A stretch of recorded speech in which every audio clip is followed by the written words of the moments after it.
اعوذ باللہ من الشیطان الرجیم بسم اللہ الرحمن الرحیم الحمد للہ الذی لا یبلغ مدحتہ القائلون ولا يحصي نعماءه العادون ولا يعدي حقه المجتهدون الذي ليس لصفته حد محدود ولا نعت موجود ولا وقت معدود ولا أجل ممدود فطر الخلائق بقدرته ونشر الرياح برحمته الصلاة والسلام على الرسول المسدد المصطفى العمجد المحمود الأحمد سیدنا و مولانا و مولا الکونین جد الحسن والحسین عانی ابو القاسم محمد اللہم صل علی محمد وعلی محمد وآلہ الطیبین الطاہرین المعصومین الذین قال اللہ انما یرید اللہ لیذہب عنکم الرجس اہل البیت ویطہرکم تطہیرا اللہم صل علی محمد وعلی محمد ولعنت اللہ علی اعدائہم اجمعین من یوم عداوتہم الى قیام یوم الدین اما بعد قال الحکیم فی قرآن الکریم بسم اللہ الرحمن الرحیم النبی اولی بالمؤمنین من انفسہم وازواجہ امہاتہم واولو الارحام بعضہم اولا ببعض صلوات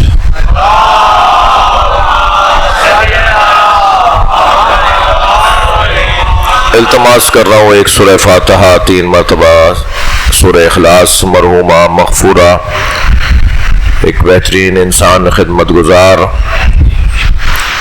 تعلیم کی راہ میں اور خاص طور پر تربیت کے عنوان پر خدمات انجام دینے والی شخصیت یعنی سیدہ رشیدہ عابدی بنت سید انصار حسین عابدی رحم اللہ من قرأ الفاتحہ بسم اللہ الرحمن الرحیم الحمدللہ رب العالمین الرحمن الرحیم مالک یوم الدین إياك نعبد وإياك نستعين اهدنا الصراط المستقيم صراط الذين أنعمت عليهم غير المغضوب عليهم ولا الضالين بسم الله الرحمن الرحيم قل هو الله أحد الله الصمد لم يلد ولم يولد ولم يكن له كفوا أحد بسم الله الرحمن الرحيم قل هو الله أحد الله الصمد لم يلد ولم يولد ولم يكن له كفوا أحد اللہم صلی علی محمد وعلی محمد مغفرت کے لیے بلند صلوات پڑھ لیں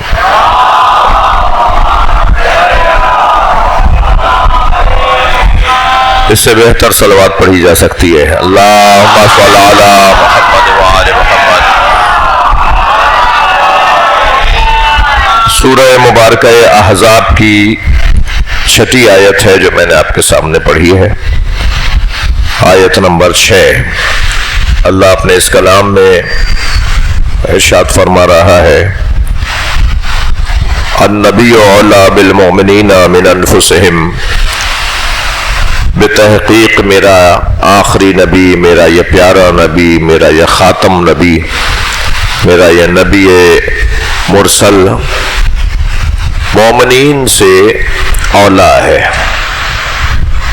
النبی اولی بالمؤمنین من انفسہم خود مومنین سے ان کی ذات سے ان سے میرا نبی اولا ہے وازواجہم امہاتہم اور میرے نبی کی زوجائیں مومنین کی مائیں ہیں واولو الارحام اولا ببعضہم بعض اور نبی کے رشتہ داروں میں بعض رشتہ داروں سے اولا ہے صلوات پڑھے گا محمد و آل محمد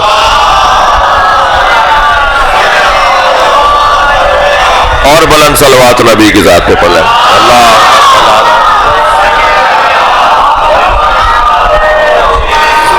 النبی مولانا میں حیدر بھائی اس آیت پر پہلی دفعہ مجلس پڑھ رہا ہوں یعنی بالکل ایک اس مجلس کے حوالے سے ایک نیا مضمون، ایک نیا پہلو، ایک نیا زاویہ.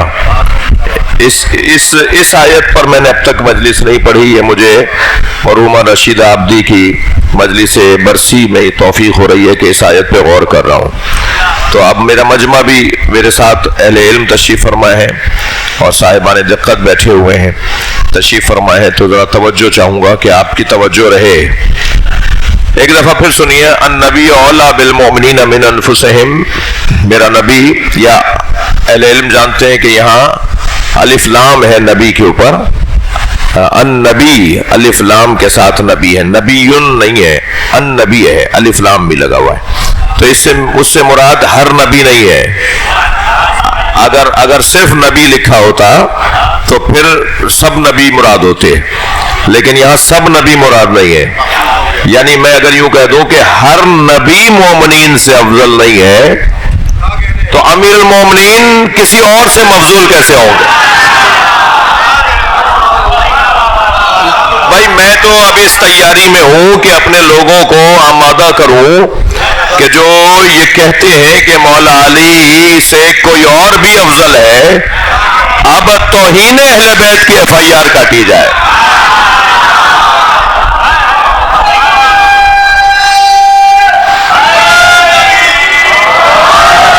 جو ہر بات مولا علی سے پوچھتے تھے، جن کا گزارا علی کے بغیر نہیں تھا، آپ کی سماعتیں میرے ساتھ ہیں، جو یہ کہتے تھے کہ اگر علی نہ ہو تو ہم ہلاک ہو جائے، آپ کہہ رہے ہیں کہ وہ علی سے افضل ہے.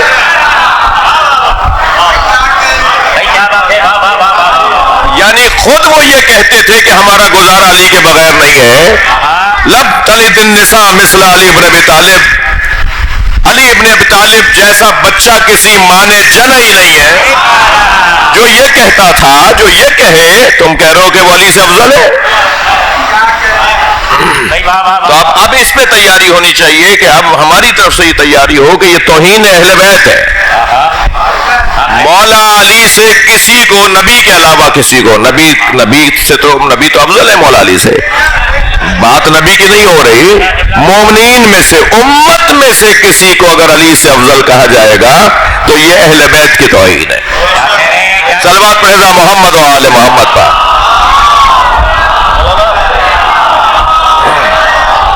تو یہاں الف لام ہے، ہر نبی مراد نہیں ہے، بلکہ نبی خاتم، نبی آخر، نبی مرسل، خاتم النبیین مراد ہے. یعنی سرکار دو جہاں مراد ہے، یعنی محمد مصطفیٰ صلی اللہ علیہ وآلہ وسلم مراد ہے. النبی اولیٰ بالمؤمنین من انفسہم. میرا یہ نبی، میرا یہ خاتم نبی مومنین سے اولیٰ ہے. اچھا، لفظ اولیٰ اگر کسی کو سمجھنا ہے تو وہ پھر غدیر میں سمجھے کہ من کنت مولا، میں جس کا مولا ہوں. یہ نبی نے گویا خود سے نہیں کہا کہ میں جس کا مولا ہوں. کوئی مان نہیں رہا تو نبی تو نہیں کہیں گے نا کہ میں جس کا مولا ہوں. یہ پہلے ہی اللہ نے کہہ دیا ہے کہ میرا نبی تمہارا مولا ہے.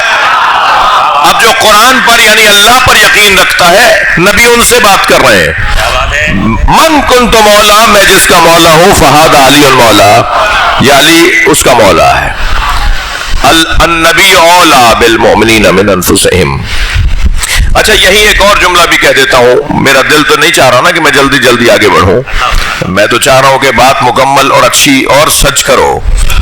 جب اللہ یہ کہہ رہا ہے کہ میرا نبی مومنین سے اولیٰ ہے، نبی مومنین سے اعلیٰ ہے، مومنین پر مولا ہے، تو یہ امت کا ملا کیوں کہتا ہے یہ ہم جیسے ہے؟ بھائی یہ ہم جیسے کیسے ہیں؟ یعنی قرآن بھی کہہ رہا ہے یہ اولیٰ ہے، اور یہ کہتے ہیں ہم جیسے ہیں. کوئی فرق نہیں ہے، کوئی فرق نہیں ہے. کبھی کبھی وہ جو بعض لوگ آپ کو نظر آتے ہوں گے مدینہ منورہ میں جو ٹوک رہے ہوتے ہیں کہ تو آپ نے دیکھا ہوگا، وہ کہتے ہیں جی ہم جیسے ہیں، کوئی فرق نہیں ہے، یہ زندگی میں ہم جیسے تھے، رحلت کے بعد بھی ہم جیسے ہیں. تو انہیں مجھے سمجھ میں نہیں آتا کہ دعویٰ بھی انہی کا ہے کہ قرآن کافی ہے. بھائی مجلسی لوگ بیٹھے ہیں، دعویٰ بھی انہی کا ہے کہ ہمیں قرآن کافی ہے، اور قرآن میں یہ لکھا ہوا ہے کہ نبی مومنین جیسا نہیں ہے۔ نبی تو اولا ہے مومنین سے، نبی اعلیٰ ہے مومنین سے۔ النبی اولا بالمومنین من انفسہم وازواجہ۔ اچھا پھر میرا دل کر رہا ہے کہ میں آگے نہ بڑھوں ابھی۔ النبی اولا بالمومنین، بھائی تھوڑی گردن ہلا دو بھائی، بات جا رہی ہے تب۔ النبی اولا بالمومنین من انفسہم، ہمارا نبی، میرا یہ آخری نبی مومنین سے، ان مومنین سے خود ان سے زیادہ افضل ہے، مومنین کے نفسوں سے اولا ہے۔ مومنین میں کوئی نہیں ہے جس کا نفس نبی جیسا ہو۔ میں ابھی اور لفظوں کو بہتر کرنے کی کوشش کرتا ہوں۔ مومنین میں کوئی نہیں ہے جس کا نفس نبی کے نفس جیسا ہو۔ تو جو نبی کے نفس جیسا جس کا نفس نہیں ہے، وہ کیسے برابری کر رہا ہے اس کی جس کا نفس علی کہلائے؟ انفسنا فمن حاجک فیہ من بعد ما جاءک من العلم فقل تعالوا ندعو ابناءنا وابناءکم وانفسنا وانفسکم۔ ہم اپنا نفس لاتے ہیں، تم اپنا نفس لاؤ، ہم اپنے جیسا لاتے ہیں، تم اپنے جیسا لاؤ۔ نبی کے جیسا اگر کوئی امت میں ہے تو وہ صرف مولا علی کی ذات۔ النبی اولا بالمومنین من انفسہم ازواجہ وازواجہ امہاتہم، اور نبی کی زوجائیں امت کی نہیں، نبی کی زوجائیں مومنین کی مائیں، نبی کی زوجائیں مومنین کی مائیں ہیں۔ ایک ماں کی مجلس ہے، اور ایک اعتبار سے قوم و ملت، ملک و وطن میں بسنے والوں کی ایک ماں کی مجلس ہے، کیونکہ اسکولز، تعلیمی اور تربیتی اداروں کا قائم کرنا، بچوں کی تعلیم اور تربیت کے لیے انتظام کرنا، تو وہ جو بھی انتظام کرے گا وہ در حقیقت ان بچوں پر ماں کی حیثیت رکھتا ہے۔ تو مرحومہ مغفورہ کا جو اس معاشرے کے لیے ایک منفرد کام رہا وہ تعلیم و تربیت کا انتظام ہے۔ تو ایک ماں کی مجلس ہے، اس لیے میں نے اس آیت کو لیا۔ وَأَزْوَاجُهُ أُمَّهَاتُهُمْ، اور نبی کی زوجائیں مومنین کی مائیں ہیں۔ اب یہ نبی کی زوجائیں مومنین کی مائیں ہیں، اس پر تھوڑا سا آپ کی توجہ چاہوں گا کہ ماں اور بیٹے میں پردہ نہیں ہوتا ہے کیا؟ ماں اور بیٹے میں کوئی پردہ نہیں ہوتا۔ اگر یہ مومنین کی مائیں ہیں تو کیا مطلب ہے؟ ان سے پردہ نہیں ہے، ان کا مومنین سے پردہ نہیں ہے۔ ایک جانب تو یہ سوال کہ یہ اگر ماں ہے تو کیا مومنین سے ان کا پردہ نہیں ہے؟ ماں سے تو اولاد کا پردہ نہیں ہوتا۔ بچے تو ماں سے جو ہے وہ بغیر حجاب کے، بغیر پردے کے مل سکتے ہیں، مائیں بھی بچوں کے سامنے کوئی حجاب کے ساتھ نہیں آتی۔ تو کیا ان کے ساتھ بھی حجاب کا مسئلہ ایسا ہی ہے جیسے ماں اور بیٹے میں ہوتا ہے؟ ایسی ہی ماں ہے۔ چلے میں لفظوں کو اور بہتر کرتا ہوں کہ کیا اسی معنی میں ماں ہے یا یہ کس معنی میں ماں ہے؟ نبی کی زوجائیں امت کی مومنین کی مائیں ہیں، اس کا کیا مطلب ہے؟ جہاں ماں کا اولاد کے ساتھ پردہ نہ کرنا، بغیر حجاب کے اولاد کے ساتھ ملنا ماں کے لیے جائز ہے، ٹھیک ہے، تو نبی کی زوجاؤں کا امت کے سامنے آنا کیسا ہے؟ ادھر تو پردے کی میں بات کر رہا ہوں، یہ بہت بڑی بات ہے۔ قرآن تو دوسری آیت میں اسی سورے کی 33ویں آیت میں قرآن نے ارشاد فرمایا، عجیب آیت ہے، وَقَرْنَ فِي بُيُوتِكُنَّ، خبردار گھر سے باہر مت نکلنا۔ یہ نبی کی زوجاؤں سے متعلق گفتگو ہو رہی ہے۔ اچھا آیت اگر اور تھوڑی سی میں روشن کر دوں، یعنی آیت کو مکمل پڑھ لوں، تو آیت کہہ رہی ہے یا نساء النبی، اے نبی کی زوجاؤں۔ اچھا یہاں پھر آپ کی توجہ میرے ساتھ ہے، ترجمہ میں نے نہیں کیا کہ اے نبی کی عورتوں، نساء عورتیں، بعض لوگ کہتے ہیں نا نساء کا مطلب ترجمہ کریں گے کہ عورتیں۔ اچھا کہاں یہ ترجمہ یاد آیا انہیں کہ جب نبی مکرم نے فرمایا کہ انفسنا ابنانا و ابناکم نساءنا و نساءکم، ہم اپنے بیٹے لاتے ہیں تم اپنے بیٹے لاؤ، اور اب ہم نے جو ترجمہ کیا وہ ترجمہ کیا کہ ہم اپنی بیٹیاں لاتے ہیں تم اپنے بیٹے لاؤ، تو کہنے لگے نہیں یہ ترجمہ ٹھیک نہیں ہے، یہ ترجمہ ٹھیک نہیں ہے، ترجمہ تو ہونا چاہیے ہم اپنی عورتیں لاتے ہیں تم اپنی عورتیں لاؤ۔ بھائی تم ترجمے میں گنجائش نکال کر کیا کر بیٹھو گے؟ میں لفظوں کو اور تولتا، تم کیا کر لو گے؟ جائیں گے تو وہی نا جنہیں نبی لے کے گئے۔ کہنے لگے نبی مکرم نے فرمایا کہ ہم اپنے بیٹے لاتے ہیں تم اپنے بیٹے لاؤ۔ ایک جانب آپ بولتے ہیں کہ فضائل بہت جمے ہوئے گہرے ہوئے فضائل کے پہلو بیان نہیں ہوتے، آج ممبروں سے جب بیان ہوتے ہیں تو آپ خاموش بیٹھ جاتے ہیں۔ ایک صلوات پڑھ لیں محمد و آل بابا۔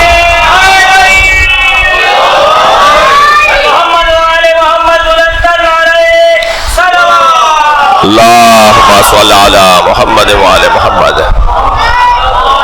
کچھ زیادہ سنگین گفتگو تو مولانا آپ لوگ تو حیدر بھائی توجہ، مولانا کیا ترجمہ کرنا چاہ رہے ہیں؟ ترجمہ یہ کرنا چاہ رہے ہیں کہ نبی مکرم نے فرمایا یہ کہ ابناءنا و ابناکم، ہم اپنے بیٹے لاتے ہیں تم اپنے بیٹے لاؤ، نساءنا و نساکم، ہم اپنی عورتیں لاتے ہیں تم اپنی عورتیں لاؤ۔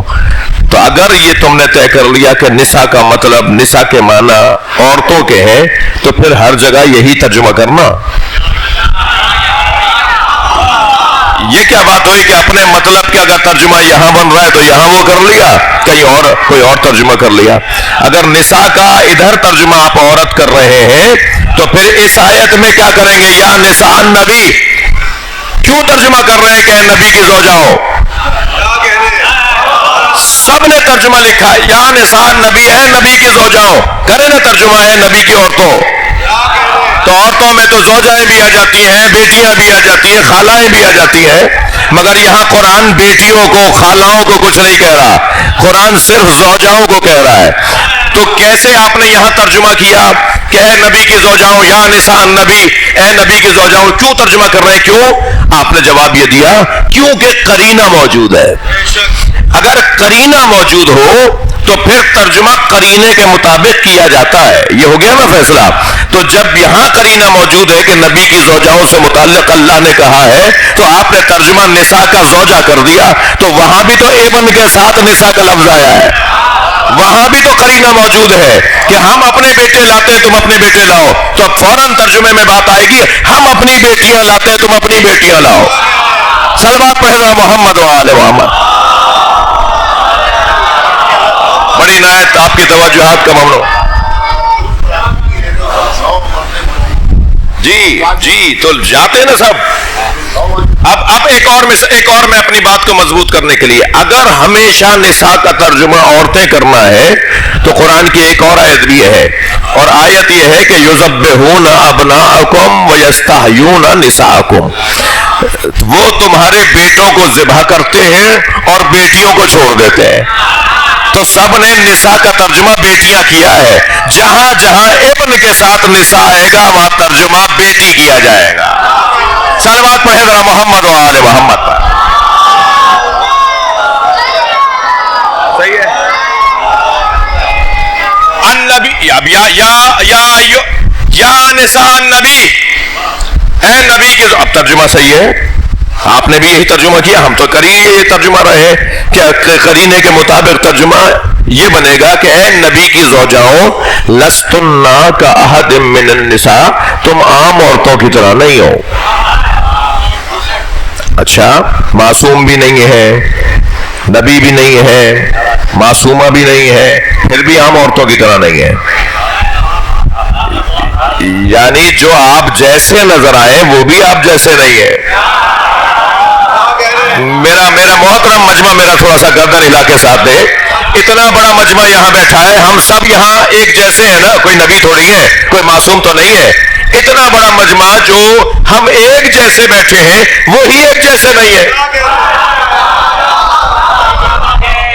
کوئی بھی تو کسی جیسا نہیں ہے۔ انتہائی اہم دستاویزات پر دستخط کے بعد ہم سے کہا جاتا ہے انگوٹھا بھی لگاؤ۔ بھائی دستخط کر دیے، پڑھے لکھے تھے، دستخط کر دیے، انگوٹھا کیوں لگوا رہے ہو؟ تو انہیں شاید خود بھی نہیں پتا کہ یہ نظام کیوں بنایا گیا ہے۔ دنیا میں جتنے ارب انسان رہتے ہیں نا، کسی کا کسی جیسا انگوٹھا نہیں ہے. یعنی دستخط جعلی ہو سکتا ہے، اللہ کا بنایا ہوا جعلی نہیں ہوتا. یہ قدرت کا کرشمہ ہے، قدرت کا کرشمہ ہے کہ ہر ایک کا اللہ نے یہ ان انگلیوں کے اندر یہ فنگر پرنٹس کا کیا مسئلہ ہے بھائی؟ یہ کیوں لیے جاتے ہیں؟ میرے پولیس کے دوست تشریف فرما ہیں، فوج کے دوست تشریف فرما ہیں، یہ جب تفتیش کر رہے ہوتے ہیں، جب یہ تحقیق کر رہے ہوتے ہیں تو انہیں بہت مدد کرتا ہے انگلیوں کے ہاتھ کے نشانات. جی وہ جو آیا جرم کرنے کے لیے اس نے کہاں کہاں ہاتھ لگائے ہوں گے؟ دروازہ کھولا ہوگا، کوئی میز کو سرکایا ہوگا، کوئی کرسی کو سرکایا ہوگا. جی اس نے لاکر کھولنے کے لیے مثال کے طور پہ کہیں ہاتھ دیوار پر یا لاکر پہ لگایا ہوگا. اب وہ ساری جگہ سے وہ جو اس کے ہاتھ کے نشان ہیں وہ لیتے ہیں اور پھر وہ چور تک پہنچ جاتے ہیں. جس کا نشان چھپ گیا ہے چیزوں پر وہی بندہ چور ہے، کسی اور کو نہیں پکڑتے. یہ فنگر پرنٹ کا جو ایشو ہے نا، جو باقاعدہ ایک موضوع ہے، ایک کام ہے، بہت واضح کام ہے. میں اس وقت آمادہ نہیں تھا اس موضوع کو لانے میں، لیکن میں نے مولانا کچھ دن پہلے ایک مطالعہ کیا کہ اللہ نے قرآن مجید میں کہا کہ ہم ہی تو ہیں جو انگلیاں بنانے کی صلاحیت رکھتے ہیں. میں سمجھ نہیں پایا یا اللہ یہ انگلیوں کو علیحدہ سے ذکر تو نے کیوں کیا ہے؟ صلوات پڑھنا محمد و آل محمد. اللہ قرآن میں کہہ رہا ہے میں ہی قادر ہوں کہ جو انگلیاں بناتا ہوں. تو یا اللہ تو اور بھی چیزیں، سارا بدن تو ہی بناتا ہے، مگر کہیں اللہ نہیں کہہ رہا آنکھیں میں بناتا ہوں، کہیں نہیں کہہ رہا کان میں بناتا ہوں، بال میں بناتا ہوں. یہ انگلیوں کے اصابع کا لفظ ہے. انگلیوں کے بنانے کو اللہ نے اپنی قدرت شمار کیا ہے. دنیا میں اگر اربوں انسان ہے نا تو کسی کی کسی جیسی انگلی نہیں ہے. جب ہمارے ایک دوسرے کے جیسے ہاتھ نہیں ہے تو دماغ ایک جیسا کیسے ہوگا؟ سوچ ایک جیسی کیسے ہوگی؟ کردار. صلوات پڑھ لیں محمد و آل محمد.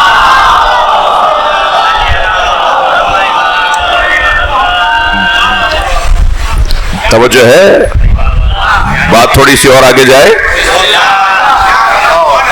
یہاں زوجائیں کیسے امت کی مائیں ہیں، مومنین کی مائیں ہیں.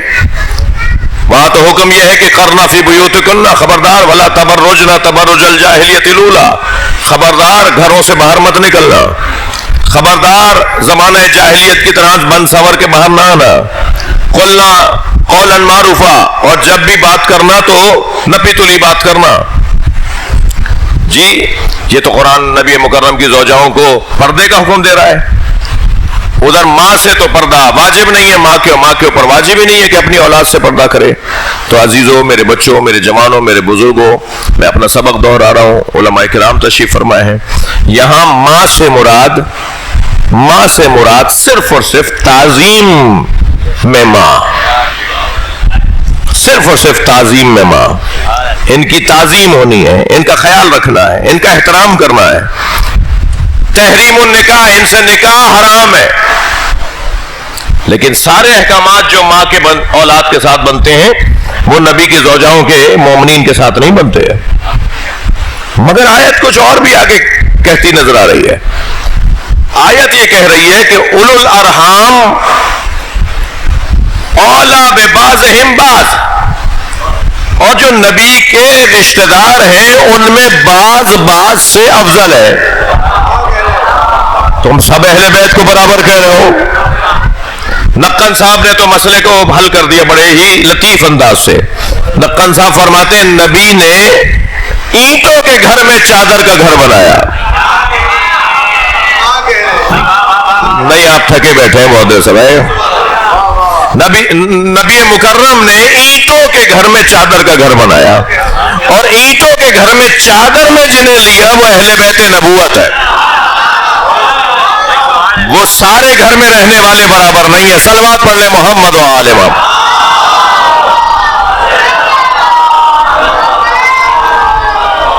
تھوڑا سا آگے آنے کا کہہ دوں آپ کو، احباب باہر زیادہ ہو رہے ہیں. ایک صلوات پڑھتے ہوئے تھوڑا سا آگے آ جائیے. ایک صلوات پڑھیے.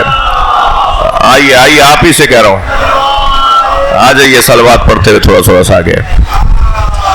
مل کے بولے نعرہ تکبیر. بھائی تھوڑا سا جڑ جائیے گا فرما رہے ہیں, تھوڑا سا آگے آ جائیے. مل کے نعرہ رسالت, تھوڑا سا بول دیجیے. مل کے نعرہ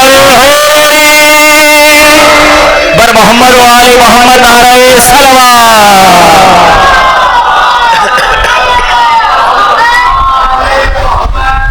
جی ایک اور صلوات پڑھ لیجئے نبی کے ذات پہ. اللہم صل علی محمد و آل محمد. بات بہت روشن ہے کہ ماں ایک پیار بھرا لفظ ہے. جب لفظ ماں کہتے ہیں نا, ایسا لگتا ہے جیسے کوئی سایہ سا ہمارے اوپر آ رہا ہو. ایک اور صلوات پڑھ لیں.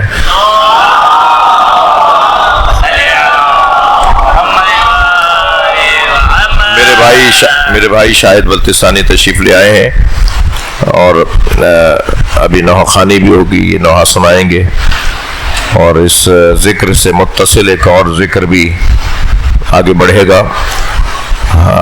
میں اپنے مضمون کو شاید بھائی تھوڑا سا آگے بڑھاؤں. ماں دیکھیے, خوش قسمتی ہے میری کہ اکثریت جوانوں کی ہے جو مجلس میں ہے. یقیناً ان کی مائیں زندہ ہیں, اور ماں کا زندہ ہونا بہت بڑی نعمت ہے. جن کی مائیں زندہ ہے نا, ان کے لیے گویا رحمت کا دروازہ کھلا ہوا ہے. بلکہ میں تو کیونکہ عوامی خطیب ہوں, تو میں یہ بات بھی کہتے ہوئے چاہوں گا کہ گزروں کہ ہم بڑے بڑے پیروں فقیروں کے پاس دعاؤں کے لیے جاتے ہیں, مزاروں پہ جاتے ہیں اور دعا کروانے کے لیے جاتے ہیں. خود ہمارے گھر میں اللہ نے ہمارا ایک پیر رکھا ہوا ہے. یہ جو ماں ہے نا, یہ اللہ نے ہمارے گھر میں ہمارا پیر رکھا ہوا ہے. اس سے جا کر اگر کہہ دینا کہ آپ دعا کر دیں, تو یقین جانیے کہ شاید ان پیروں کی دعائیں قبول نہ ہوتی ہوں ہمارے لیے, لیکن اس پیر کی دعا قبول ہوگی. وجہ کیا ہے؟ وجہ کیا ہے؟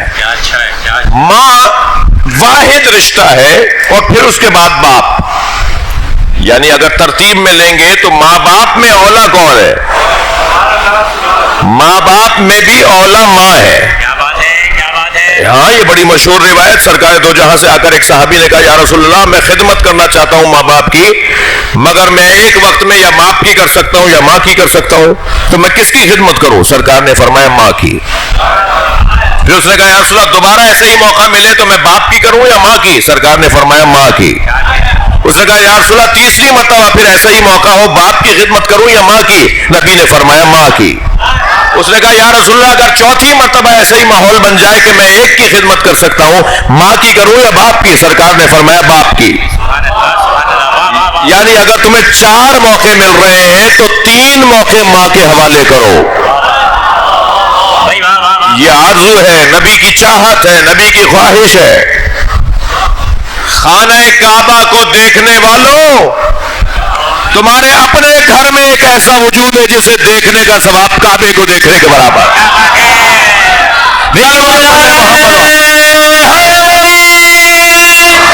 پر محمد و آل محمد, نعرہ صلوات. بہت بڑا وجود ہمارے گھروں میں. ان بچوں جوانوں سے کہہ رہا ہوں, قدر کرو اپنی ماں کی. اہمیت جانو اپنی ماں کے زندہ رہنے کو اور ہونے کو. ماں عجیب رنگ ہے اس کا. ہر رشتے میں, حیدر بھائی بہت عرصے سے یہ مجلس ہونے کی تیاریاں تھیں, تو اب میں جلدی نہیں کروں گا. شاید بھائی ذرا 5-10 منٹ اور کہوں گا. ہر رشتے میں کوئی مطلب ضرور ہے. ہر رشتے میں کوئی مطلب ضرور ہے. حتیٰ بھائی سے مطلبی ہو جاتا ہے. حتیٰ چاچا بھتیجے سے اور بھتیجا چاچا سے مطلبی ہو جاتا ہے. بعض اوقات بہنیں اور بہن بھائی بھی مطلبی ہو جاتے ہیں. لیکن واحد رشتہ ہے جو بغیر غرض کے محبت کرتا ہے, اور وہ ماں کا رشتہ ہے. ماں کسی مطلب سے محبت نہیں کرتی. عجیب رشتہ ہے. یعنی اگر کوئی کہے کہ نہیں مولانا ایسا نہیں ہے تو بتائیے کیا ایسا ہوتا ہے کہ جو کماؤ پھوت ہے اس کے لیے زیادہ محبت، اور جو کما نہیں رہا کسی پریشانی میں ہے اس سے کوئی محبت نہ ہو؟ ہم نے تو الٹا دیکھا ہے، جو زیادہ پریشان نظر آتا ہے اس کی محبت اس کے ساتھ ہو جاتی ہے۔ جی کیا نہیں ہو آپ اس کا خیال نہیں کرتی؟ وہ تو اتنا حیثیت والا ہے، اس کی تو تنخواہ اتنی کہا، وہ تو خوش ہے، اس کے بچے خوش ہیں، میرا یہ بچہ پریشان ہے۔ یعنی جو خوشحال ہے اسے کوئی غرض نہیں کہ میرا یہ دونوں بچوں میں اسے زیادہ اہمیت دوں جس کے پاس پیسہ زیادہ نہیں، اس سے زیادہ اہمیت ہے جس کے پاس پیسہ کم ہے۔ ماں، خاص طور پر ماں، خدا کی، اللہ کی صفت ربوبیت کا جلوہ ہے۔ ہاں وہ رب مطلق ہے، یہ رب محدود ہے، وہ پوری کائنات کا رب ہے، لیکن جو پوری کائنات میں اللہ کرتا ہے نا، یہ 4 بچوں میں ماں کرتی ہے۔ یہ 4 بہن بھائیوں میں وہی کام جو پوری کائنات میں اللہ کرتا ہے، وہ 4 بہن بھائیوں میں یہ ماں کرتی ہے۔ ایک مثال دینے جا رہا ہوں، اگر کسی ماں کا کوئی بچہ اغوا ہو جائے، راہزن اسے چھین کر لے جائے، تو آپ دیکھیں گے کہ اس کے آ جانے پر، اس کے واپس آ جانے پر آپ دیکھیں گے کہ بچے تو 4 ہیں مگر ماں کو زیادہ محبت اس بچے سے ہو گئی ہے جو بچہ اغوا ہو گیا تھا۔ آپ کہیں کہ اور بھی تو بیٹے ہیں، آپ ان کا تو اتنا خیال نہیں کرتی، اس کے کھانے کا خیال، اس کے آنے جانے کا خیال، اس کے بستر کا خیال، ہر بات آپ اس کے حوالے کر دیتی ہیں، آخر کیا ہے؟ کیا کروں، یہ مجھ سے چھن گیا تھا اور چھننے کے بعد دوبارہ مجھے ملا ہے، تو اس سے محبت بڑھ گئی، مجھے بھی نہیں پتا کیوں محبت ہے، مجھے بھی نہیں معلوم کہ محبت کیوں بڑھ گئی، بس اندر سے مجھے ایک بھوک سی اٹھتی ہے، اگر ایک لمحہ بھی یہ دیر ہو جائے، اس کو تاخیر ہو جائے تو یہ مجھے یاد آنے لگتا ہے، مگر سبب یہی بات پتا ہے کہ یہ مجھ سے چھن گیا تھا۔ عزیزان گرامی، میں نے بہت غور کیا کہ اللہ توبہ کرنے والوں سے محبت کیوں کرتا ہے؟ ان اللہ یحب التوابین، اللہ توبہ کرنے والوں سے محبت کرتا ہے۔ یا اللہ، کیا تو نماز روزہ کرنے والوں سے محبت نہیں کرتا؟ یہ توبہ کرنے والوں سے اللہ کیوں محبت کرتا ہے؟ اگر توبہ کرنے والوں سے اللہ کیوں محبت کرتا ہے یہ سمجھ میں آ جائے گا نا، تو ماں اغوا ہو جانے والے بچے سے کیوں محبت کرتی ہے یہ بھی سمجھ میں آ جائے گا۔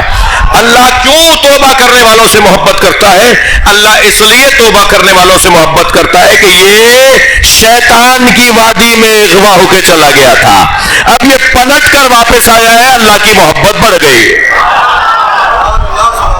توبہ تو وہی کر رہا ہے نا، گناہ کرنے کے بعد گناہ ہو گیا تھا، توبہ کر رہا ہے، تو توبہ کرنے کی صورت میں وہ شیطان کی وادی سے رحمان کی وادی میں آ جاتا ہے، تو رحمان اس سے محبت اس لیے کر رہا ہے کہ یہ مجھ سے چھن گیا تھا۔ یہ ماں بھی ایسے ہی۔ اچھا، ابا کو تو راضی کرنے میں ہفتہ لگ گیا، اماں سے تو مسکرا کے بات کر لو، راضی ہو جائیں گی۔ ماں ماں ماں، میں نے کہا کہ ماں اللہ کی صفت ربوبیت کا جلوہ ہے۔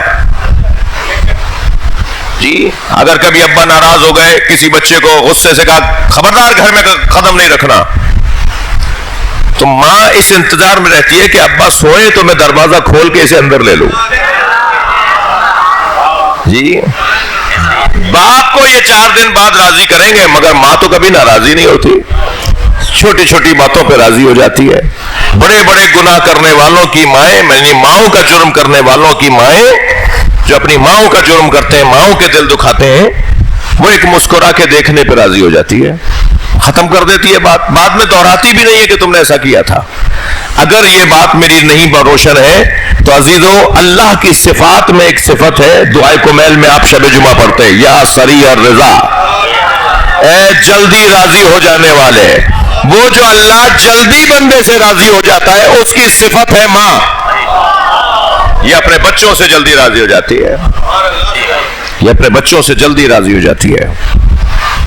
میں نے ایک جملہ کہا کہ بڑے بڑے پیروں اور فقیروں کے مزاروں پہ ہم جاتے ہیں دعائیں کرانے کے لیے، ہمارے اپنے گھر میں اللہ نے پیر رکھا ہوا ہے، ان سے دعا کروائیں، یہ جب دعا کرتے ہیں نا تو ان کی دعا قبول ہوتی ہے۔ میری اور آپ کی کیا حیثیت کہ جب اللہ نے نبیوں سے کہا ہے کہ ماؤں کا خیال رکھو، خاص طور پر حضرت موسیٰ کے لیے روایت ملتی ہے کہ حضرت موسیٰ کی والدہ ام موسیٰ، جنہیں قرآن نے ام موسیٰ کہہ کے یاد کیا ہے، حضرت موسیٰ کی ماں نے بڑی تکلیف اٹھائی ہے حضرت موسیٰ کی خاطر۔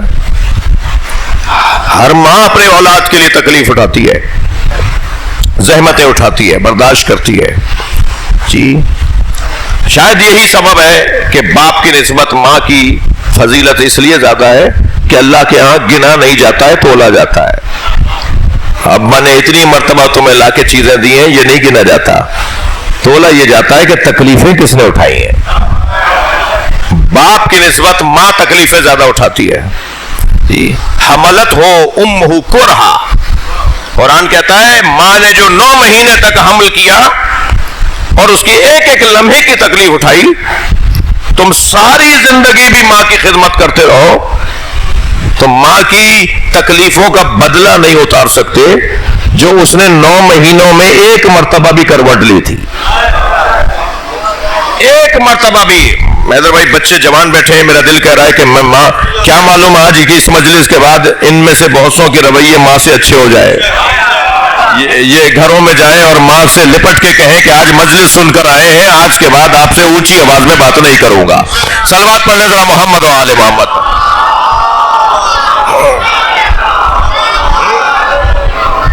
ماں کی جو زحمتیں ہیں اسی وجہ سے ماں کی فضیلتیں بھی زیادہ ہیں۔ تو حضرت موسیٰ کی ماں نے کتنی تکلیف اٹھائی؟ پہلے تو 70,000 بچے اس بچے کی وجہ سے مارے گئے۔ میں کہتا ہوں ہر بچے کے مرنے پر سوچتی ہوں گی اب کہیں اس کا نمبر، اب کہیں یہ نہ مارا جائے۔ یعنی 70,000 بچے روزانہ، وہاں 1000 مار دیے، وہاں 2000 مار دیے، خبریں آتی ہوں گی نا، میں تو یہی سمجھاؤں بات کو، تو یہ سوچتی ہوں گی کہ اب کہیں میرا بچہ نہ مار دیا جائے، اب کہیں میرا بچہ نہ مار دیا جائے۔ اور جب دنیا میں آ گئے تو بچانے کے لیے کتنے اہتمام کیے ہوں گے، کیسے بچاؤں۔ اور جس بچے کی خاطر اتنے 1000 بچے مار دیے، اسی بچے کے لیے اللہ کی وحی آ گئی، اے ام موسیٰ صندوقچہ بناؤ، اپنے بچے کو صندوق میں لٹاؤ اور اسے نیل کے حوالے کر دو۔ اب ماں وہ بھی اتنے سے بچے، یعنی نونہال بچے کو، شیرخوار بچے کو کیسے نہر کے سمندر کے حوالے کر دیں، دریا نیل کے حوالے کر دیں۔ مگر ماں ہو تو ایسی، اور یقین جانے جن کی ایسی مائیں ہوتی ہیں ان کے ایسے ہی بچے ہوتے ہیں۔ پھر حضرت موسیٰ جیسا بچہ سامنے آئے گا، فوراً آواز آئی گھبراؤ نہیں، ہم تم سے وعدہ کرتے ہیں تمہاری گود میں واپس آئے گا۔ جب حضرت ام موسیٰ کو اوحینا الی ام موسیٰ، قرآن کہہ رہا ہے ہم نے ام موسیٰ پر وحی کی کہ بچہ تمہاری گود میں واپس آئے گا، اسے صندوق کے حوالے کر دو۔ حضرت ام موسیٰ نے صندوقچہ بنایا اور بچے کو، حضرت موسیٰ کو صندوقچے کے اندر لٹا دیا اور دریا کے اندر صندوقچہ بہا دیا۔ اب صندوقچہ تیرتا ہوا جا رہا ہے، پانی کے اندر تیرتا ہوا جا رہا ہے، یہ کنارے کنارے چل رہی ہیں، یہ کنارے کنارے چل رہی ہیں کہ کب میرا بچہ میری آنکھوں سے اوجھل ہو۔ وہ جو صندوق تیر رہا تھا وہ تیرتا تیرتا محل میں چلا گیا، کس کے؟ فرعون کے محل میں۔ فرعون نے اپنا محل کچھ دریا کے اندر بھی بنایا ہوا تھا، یعنی کچھ حصہ دریا کا محل سے گزرتا تھا، یعنی دریا محل سے بھی گزرتا تھا۔ ایک مرتبہ وہ صندوق تیرتا ہوا محل کے اندر چلا گیا، اب ان کے سامنے تو دیوار آ گئی، یہ کہاں جائیں؟ ام موسیٰ، انہیں تو آگے راستہ ہی نہیں ہے محل میں جانے کا، محل سے تو میں آنا ہے تو دروازے سے آؤ، وہاں سپاہی کھڑے ہوئے، ایک مصیبتوں کا سامنا ہے۔ اب ان کے سامنے بچہ نہیں ہے، اب کچھ نہیں پتا کہ محل میں بچے کے ساتھ کیا ہو رہا ہے۔ ادھر کبھی یہ دونوں، یعنی فرعون اور حضرت آسیہ بنت مزاحم زوجہ فرعون، اچھا عجیب بات نہیں ہے، فرعون کو ہم لعنت اللہ علیہ کہتے ہیں اور آسیہ کو ہم علیہ السلام کہتے ہیں، کیا عجیب بات ہے نا، یعنی شوہر ایسا اور زوجہ ایسی، یہ کبھی ایسے دریا کے کنارے پر بیٹھ کر دریا کی ہواؤں سے اور دریا کی لہروں سے محظوظ ہونے کا کبھی انہوں نے انتظام نہیں کیا، کبھی ہوا ہی نہیں ایسا۔ اس دن حضرت آسیہ نے فرعون سے کہا کہ چلیے کچھ دیر کے لیے دریا کے کنارے بیٹھتے ہیں۔ اب پہلے تو میں ایک جملہ یہی کہہ دوں کہ ہماری اگر بچیاں کسی ایسے سے بے حدی جائیں ہمارے گھر خاندان کی بچیاں، ہماری عزیزوں کی بچیاں اگر کسی ایسے سے بیاہ دی جائیں کہ جن میں سلیقوں کا اختلاف ہو، جس میں سلیقے کا اختلاف ہو، مثلا یہ لائٹ جلا کے سونا چاہتی ہیں، وہ لائٹ بند کر کے سونا چاہتا ہے، مثلا یہ مرچیں زیادہ کھاتا ہے، وہ مرچیں کم کھاتی ہیں، مثلا وہ یہ رنگ پسند کرتا ہے بیڈ پر بیڈ شیٹ کا، اور وہ یہ پسند کر رہی ہے کہ یہ والا کلر تو مجھے پسند ہی نہیں ہے۔ تو یہ سلیقوں کا اختلاف ہے۔ جہاں سلیقوں کا اختلاف ہوتا ہے وہاں ہمارا معاشرہ، مہذب خاندانی لوگ اپنی بچیوں کو گاڑتے ہیں، یعنی میں پرانی اردو میں کہہ رہا ہوں، اپنی بچیوں کو سمجھاتے ہیں اور کہتے ہیں کہ بیٹا آپ گزارا کرو، ساتھ رہو، کبھی تمہاری بات مان لے گا، کبھی تم اس کی بات مان لو۔ تو ہمارے ہاں سلیقوں کے اختلاف میں تو بچیوں کو سمجھایا جاتا ہے، مگر جہاں عقیدوں کا اختلاف ہو، یعنی عقیدہ ہی ایک جیسا نہ ہو، تو اول تو بیاہتے نہیں ہیں، اور اگر بیاہ بھی دے تو پھر کچھ عرصے کے بعد بچی گھر آ جاتی ہے کہ بھئی یہ تو عقیدے کا اختلاف ہے، وہ تو ایسا سوچتا ہے، وہ تو ایسا مانتا ہے۔ اب یہاں دیکھیے دونوں میں کتنا شدید عقیدے کا اختلاف ہے۔ ایک اللہ کو مانتا ہی نہیں بلکہ خود کو کہتا ہے میں اللہ ہوں، اور ایک کائنات کی 5 مقدس عورتوں میں سے ایک عورت ہے جس کا جنت انتظار کر رہی ہے، یعنی جنت جس کی منتظر ہو اس میں سے ایک حضرت آسیہ ہے۔ بیوی ایسی، شوہر ایسا۔ بھائی مجلسی لوگ بیٹھے ہیں، میں اشارے میں بات کروں گا، میں نے تو تاریخ میں بہت دیکھا ہے جہاں جہاں نامناسب شادیاں ہوئی ہیں وہاں انہیں اولاد نہیں دی اللہ نے۔ بڑی عنایت آپ کی توجہ، صلوات پڑھنے ذرا محمد و آلہ و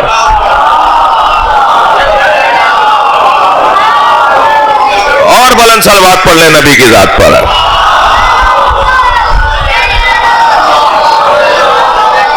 اب یہ دریا کے کنارے بیٹھے ہی اس بنیاد پہ تھے کہ کچھ اولاد کے بارے میں بات کر لے، تو حضرت آسیہ نے کہا کہ دیکھو ہمارے ہاں اولاد نہیں ہو رہی تو ہم کسی بچے کو گود لے لیں۔ تو اس نے کہا کہ بچے کو گود لیں گے تو وہ کہیں وہی بچہ نہ ہو جو میرا تخت تو لٹ دے، میری حکومت ہی پلٹ دے، کیونکہ نجومیوں نے تو خبر دی ہے کہ ایک بچہ پیدا ہونے والا ہے جو تمہاری حکومت کو لوٹ دے گا، جو تمہیں برباد کر دے گا، تو کہیں یہ وہی بچہ نہ ہو۔ تو کہنے لگی جسے ہم پالیں گے وہ ہمارے خلاف کیسے جائے گا؟ اچھا قاعدہ تو بہت اچھا ہے کہ انسان ماحول کا اثر لیتا ہے، جس ماحول میں وہ پلتا ہے، جس ماحول میں وہ رہتا ہے اس کا وہ اثر لیتا ہے نا۔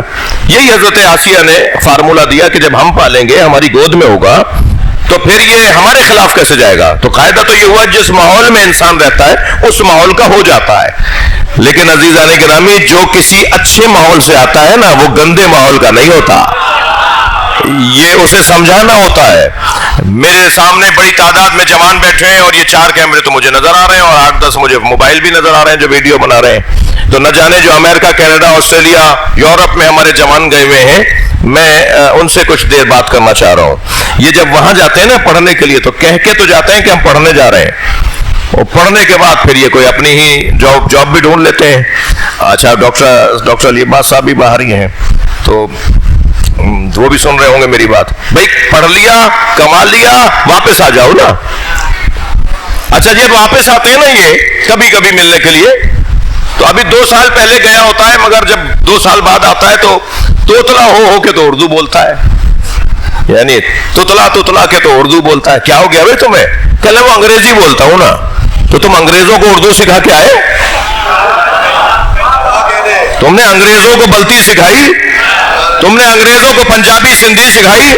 تم ان سے تو سیکھ کر آ گئے۔ اچھا انگریزی تو سیکھ ہی لی، تمہارا حلیہ بھی انہی جیسا ہو گیا۔ اس کا مطلب یہ ہے کہ تم ان سے متاثر ہو۔ تھوڑا گردن ہلاؤ، میری بات جا رہی ہے تو اس کا مطلب ہے ہمارا بچہ اس سے متاثر ہے۔ ہم سب اثر پذیر بھی ہیں، اثر گزار بھی ہیں۔ بھائی تھک کے نہیں سنیے گا میں جو کہہ رہا ہوں، ہم سب اثر پذیر بھی ہیں، اثر گزار بھی ہیں۔ جس چیز میں ہم کمزور ہوتے ہیں اس میں اثر پذیر ہوتے ہیں، اور جس میں مضبوط ہوتے ہیں اس میں اثر گزار ہوتے ہیں۔ اللہ اور اللہ کا رسول اور اہل بیت تو چاہتے ہیں کہ تم اتنے مضبوط بنو کہ دوسروں پہ اثر ڈالو۔ اب علامہ اقبال گئے تھے جرمنی پڑھنے کے لیے، تو اقبال نے تو ضد پکڑ لی کہ میں جرمن زبان میں نہیں پڑھوں گا، میں تو انگریزی میں پڑھوں گا۔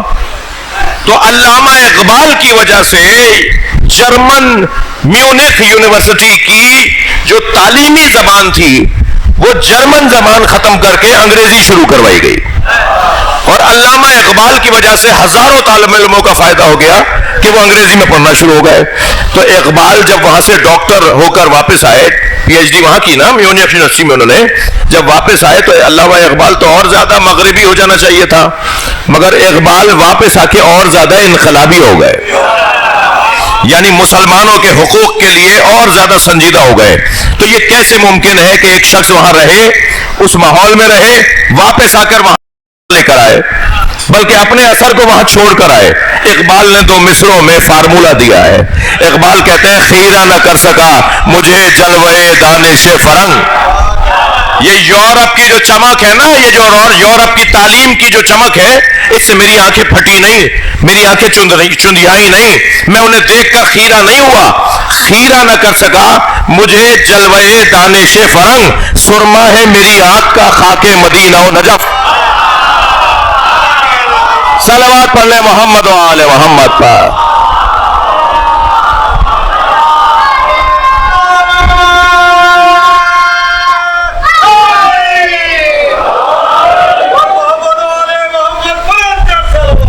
اللہم صل علی محمد و آل۔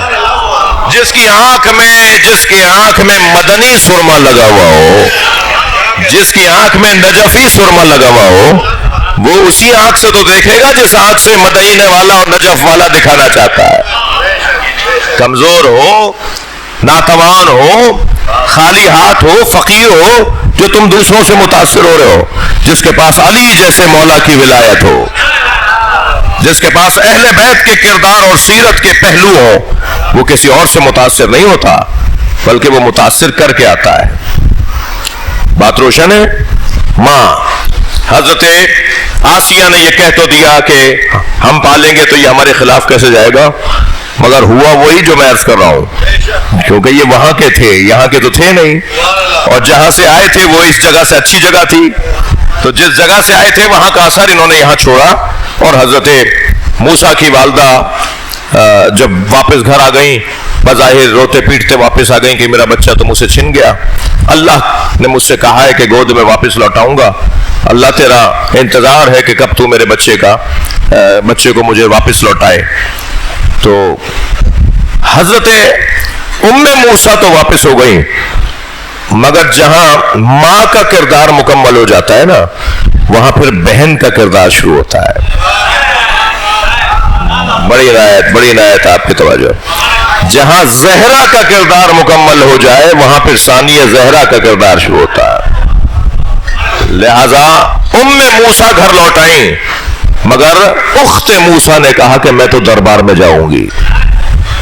حضرت موسیٰ کی بہن جن کا نام کلثوم لکھا ہے، وہ دروازے پہ جا کے کھڑی ہو گئیں، لائن لگی ہوئی تھی سوالیوں کی، دربار میں جانے والوں کی، انہیں ٹائم جگہ اس وقت میں نہیں ملا، موقع نہیں جانے دیا کہ صاحب وقت پورا ہو گیا، جتنے لوگوں کو اندر لینا تھا ہم نے لے لیا، اب کل آنا۔ اب یہ کل پھر آ کر کھڑی ہو گئیں دروازے پر، اب ان کا نمبر آیا، یہ اندر گئیں۔ اندر جو گئیں تو دربار کی جتنی عورتیں تھیں سب ایک ہی بات پر پریشان نظر آئیں کہ وہ جو کل بچہ آسیہ نے اور فرعون نے گود میں لے لیا اور اس کو پالنے کا ارادہ کر لیا کہ ہم ہی اسے پالیں گے، یہی ہمارا بچہ ہوگا، وہ تو کسی سے دودھ ہی نہیں لے رہا، اسے دودھ پلانے کی کوشش ہو رہی ہے، وہ تو دودھ ہی نہیں پی رہا، اور دربار میں کوئی خاتون بھی نہیں ہے کہ جو بچے کو دودھ پلا رہی ہو تو اس کو بھی پلا دے، اور جو دودھ اس کو دیا جا رہا ہے دوسری چیزوں کا، دوسرے جانوروں کا، وہ تو دودھ ہی نہیں لے رہا، وہ تو کل سے بھوکا ہے، کسی سے دودھ نہیں لے رہا، اور وہ مسلسل بھوک کی کیفیت میں ہے۔ اب کیا کریں، کہاں سے اس بچے کو دودھ پلایا جائے؟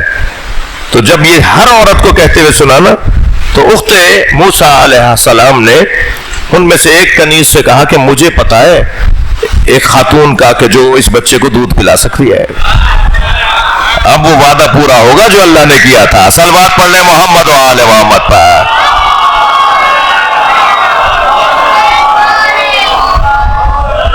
دوبارہ لگاؤ گے؟ دوبارہ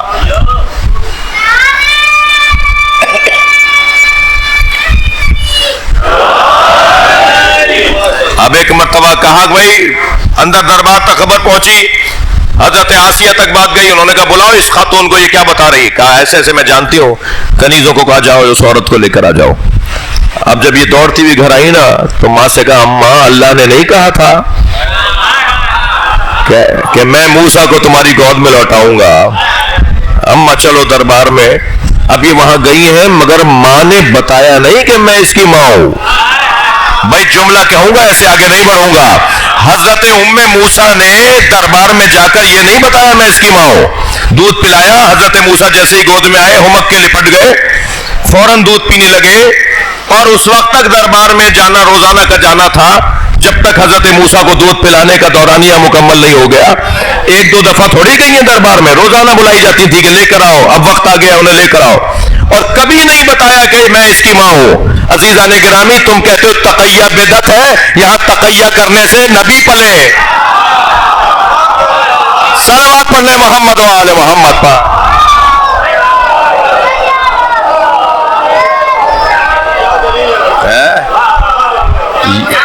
تقیہ نہ ہوتا تو حضرت موسیٰ بھی نہ پل پاتے. ایک نبی کی حیات مکمل ہوئی ہے تقیہ سے. اور یہ ماں ہے کہ جو ایک خاص جگر رکھتی ہے. میں نے پچھلے سال کی اس چہرم کی مجلس سے ایک جملہ کہا تھا, اس جملے کو تکرار کر رہا ہوں کہ ماؤں کے بغیر تو کربلا بھی نہیں سجی. کربلا میں شہید ہونے والوں میں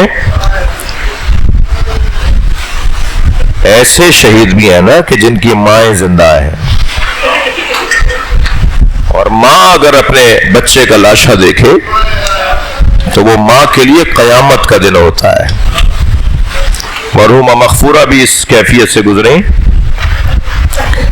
یقیناً سخت ہے ماں کے لیے, اور بیٹا بھی علی اکبر جیسا ہو, بیٹا بھی قاسم جیسا ہو تو بڑا امتحان ہے ایک ماں کے لیے. کربلا کے میدان میں عزیزو 9 مائیں ہیں جنہوں نے اپنے بچے قربان کیے ہیں. مولا حسین شب عاشور خیموں کے درمیان سے گزر رہے ہیں تو ایک خیمے سے ایک ماں کے بچے کے ساتھ, بیٹے کے ساتھ بات کرنے کی آواز آئی. ایک ماں تھی جو بیٹے سے کہہ رہی تھی بیٹا کل اپنے بابا پہ جان قربان کرنی ہے. وہ ماں تھی جناب ام لیلہ مادر علی اکبر. اجرکم اللہ, اجرکم اللہ. آپ کی آوازیں بلند ہو رہی ہیں. میں 2-4 منزلیں لوں گا اور اپنے حصے کی جو میری حاضری ہے وہ مکمل کروں گا.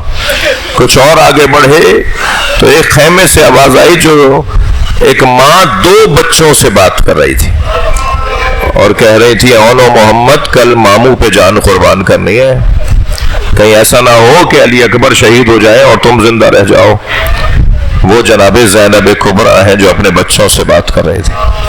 کچھ اور آگے بڑھے تو ایک ماں ہے جو اپنے بچے سے بات کر رہی ہے قاسم دیکھو میں غیر خاندان کی خاتون ہوں, کل اگر تم نے اپنی قربانی میں تاخیر کی تو کہیں ایسا نہ ہو کہ کوئی کہے یہ تربیت کا اثر تھا. اور وہ ماں تھی حضرت قاسم کی ماں بی بی ام فروا. امام حسین کچھ اور آگے بڑھے تو ایک خیمے سے آواز آئی, ایک ماں اپنے بچے سے باتیں کر رہی تھی مگر وہ ماں ہی بول رہی تھی, بچے کی طرف سے آواز نہیں آ رہی تھی. اور وہ ماں وہ تھی جو جھولا جھولا جھولا کے کہہ رہے تھے اے علی اصغر تم تو گھٹنیوں بھی نہیں چل پاتے, تم کل اپنے بابا پہ جان کیسے قربان کرو گے. یہاں امام حسین سے رہا نہیں گیا, خیمے میں آ گئے. فرمایا رباب تیرا بچہ تو سارے شہیدوں سے آگے ہوگا. کربلا کے میدان میں جیسی قربانی, اجرکم اللہ, اجرکم اللہ. تکلف کر کے نہ رویا کریں. جب آپ کی آواز بلند ہوتی ہے نا تو امام جعفر صادق دعا دیتے ہیں. مجلس میں ایسے رونے کا حکم ہے جیسے کسی جوان بیٹے کی میت پہ مار ہو رہے ہوتے ہیں. امام نے فرمایا اے رباب تمہارا بچہ تو سارے بچوں سے, سارے شہیدوں سے آگے نظر آئے گا. میں اسے کربلا کے میدان میں لے جاؤں گا. یہ مائیں ہیں عزیزارو, اور ایسے ایسے حسین بچوں کی مائیں ہیں. حضرت قاسم کا کٹا ہوا سر نیزے کی انی پر تھا. جب کوفے سے شہیدوں کے سر گزرنے لگے نا، قافلہ گزرنے لگا، تو ایک قیافہ شناس نے سروں کو دیکھ کر تبصرے شروع کیے۔ قیافہ شناس تھا، چہرہ دیکھ کر باتیں بتاتا تھا، تو حضرت علی اکبر کا چہرہ دیکھ کے ان کے حالات بتائے کہ یہ جوان کیسا تھا۔ ایسے ہی حضرت عباس کا چہرہ دیکھا، سارے چہرے دیکھتے دیکھتے ایک دفعہ اس کی نگاہیں حضرت قاسم کے چہرے پہ گئیں، تو چہرے کو دیکھ کر اس نے پہلا جملہ تو یہ کہا کف القتل قمر۔ اب جو مقتل کا جملہ ہے نا، میں وہ بیان کر رہا ہوں۔ اس نے حضرت قاسم کا چہرہ دیکھ کر کہا کف القتل قمر، چاند جیسا لگ رہا ہے۔ جو بچہ دشمن کی نگاہ میں چاند ہو، وہ ماں کی نگاہ میں کیسا ہوگا؟ اجرکم اللہ، اجرکم اللہ۔ مجلس ہو گئی عزیزانو، میرا دل کہہ رہا ہے میرے ساتھ ایک اور کربلا کی ماں کو یاد کر لو، اور وہ ماں ہے جس نے 4 بچوں کو قربان کیا مگر کسی ایک بچے کا لاشا نہیں دیکھا۔ وہ ماں ہے ام البنین، وہ مدینہ منورہ میں ہیں، حضرت عباس اور ان کے بھائیوں کے لاشیں نہیں دیکھے۔ حضرت ام المنین روزانہ جنت البقیع جاتی ہیں، اپنی انگشت شہادت سے 4 قبروں کے نشان بناتی ہیں، اور 4 بچوں کے نام لکھ کر کہتی ہیں لا تدعو ام البنین، مجھے ام البنین مت کہا کرو، اس لیے کہ ام البنین تو بیٹوں کی ماں کو کہتے ہیں۔ میرے وہ بیٹے کہاں ہیں جن کی میں ماں ہوں؟ اجرکم اللہ۔ بس مجلس میرے حصے کا بیان مکمل ہوا، ایک منزل اور آگے آ جائیے۔ بشیر ابن جزلم کو جب امام سجاد نے فرمایا نا بشیر جاؤ جا کے مدینے میں سناؤ کہ حسین کا لوٹا ہوا قافلہ واپس آ گیا۔ اللہ اکبر۔ تو بشیر محلے محلے سنا رہے تھے، مرثیہ پڑھ رہے تھے۔ جب محلے بنی ہاشم میں آئے نا، اور انہوں نے آواز لگائی ہے اہل یثرب اب یثرب رہنے کے قابل نہیں ہے، حسین کا لٹا ہوا قافلہ واپس آ گیا۔ تو بشیر کہتے ہیں میں جس گلی سے یہ کہتا گزر رہا تھا، اچانک ایک دروازہ کھلا اور میں نے کیا دیکھا، ایک قوی ہیکل خاتون ہے، لمبے لمبے قد والی، دراز قد والی ایک بی بی ہے، جس کا روب و جلال ایسا ہے کہ مجھ سے ٹھہرا نہیں جا رہا تھا کہ میں وہاں رکوں۔ لیکن میں نے کیا دیکھا کہ وہ قوی ہیکل بی بی گھر سے باہر آئی، اس کے کاندھے پر ایک بچہ بیٹھا ہوا تھا، اس نے ایک ہاتھ میں عصا لیا ہوا تھا۔ وہ میرے قریب آ کر کہتی ہے بشیر کس حسین کی بات کر رہے ہو؟ تو میں نے کہا بی بی میں جان سکتا ہوں کہ میں کس سے بات کر رہا ہوں؟ کہا تم عباس کی ماں ام البنین سے بات کر رہا۔ بشیر کہتا ہے میرے ہاتھ پیر کانپنے لگے، اس بی بی سے میں بات کیسے کروں؟ تو میں نے کہا حسین ابن علی کا قافلہ لٹ کر آ گیا۔ کہا مجھے اتنا بتاؤ حسین کہاں ہے؟ کہا حسین کربلا میں مارے گئے۔ اجرکم اللہ۔ بس 2 جملے سن لیجئے۔ تو بشیر سے کہنے لگی یہ بتاؤ حسین کو کیسے مارا، کس نے مارا؟ تو کہنے لگا بی بی آپ عباس کی ماں ہیں، میں پہلے آپ کے بیٹے عباس کا حال سناؤں؟ کہنے لگے نہیں مجھے حسین کا حال بتاؤ۔ کہا پھر میں نے حضرت عباس کے بھائی کا نام لیا، عثمان کا حال بتاؤں، جعفر کا حال بتاؤں، اون کا حال بتاؤں؟ تو ہر مرتبہ کہا نہیں مجھے حسین کا حال بتاؤ۔ تو میں نے کہا حسین کو کربلا میں ٹکڑے ٹکڑے کر کے مار دیا۔ تو ایک مرتبہ زمین پر پیر مارا، بس آخری جملے، اس بی بی نے زمین پر پیر مارا اور کہنے لگی عباس کیا کر رہا تھا؟ عباس کہاں تھا؟ کہ بی بی عباس کو پہلے مارا گیا، پھر حسین کو مارا گیا۔ عباس کے ہوتے ہوئے کسی نے حسین کی طرف ٹیڑھی نگاہوں سے نہیں دیکھا۔ الا لعنت اللہ علی القوم الظالمین۔ یا اللہ ان آوازوں پر رحمت نازل فرما، مرحومہ مغفورہ کے درجات کو بلند فرما، ان کی کوتاہیوں سے درگزر فرما، ان کے وارثوں کو کار خیر کی توفیق عطا فرما، امام زمانہ کے ظہور میں تعجیل فرما، مرحومہ سیدہ رشیدہ عابدی بنت سید انصار حسین عابدی کی مغفرت کے لیے سورہ فاتحہ تلاوت۔ بسم اللہ الرحمن الرحیم، الحمد للہ رب العالمین، الرحمن الرحیم، مالک یوم الدین، غیر المغضوب علیہم ولا الضالین۔